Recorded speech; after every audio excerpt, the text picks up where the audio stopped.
வணக்கம், welcome to சுவை six. இன்றைக்கி நம்ம செய்ய போகிறது மட்டன் கிரேவிங்க.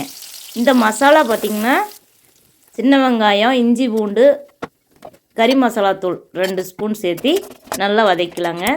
தேங்காய் கொஞ்சமாக சேர்த்திக்கலாம், இல்லாட்டி தேங்காய் தனியாக ஊற்றிக்கலாம். அது வந்து ஆப்ஷனல் தாங்க. நான் தேங்காய் தனியாக தான் அரைச்சி ஊற்றுனேன். இப்போ பார்த்திங்கன்னா அதை அரைச்சிட்டு வந்துட்டோம். இது நான் குடல் கிரேவி ஒன்று கொடுத்துட்டு பண்ணிட்டு அதுக்கும் கொஞ்சம் எடுத்துக்கிட்டேன். அந்த மசாலாவில் இந்த மட்டன் கிரேவிக்கு எடுத்துக்கிட்டேன்.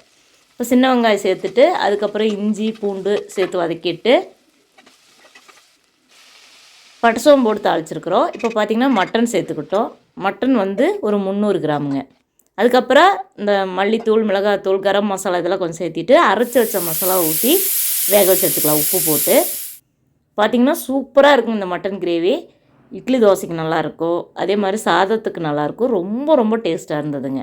ஈஸியாக நீங்களும் செஞ்சு பாருங்கள். Thank you for watching.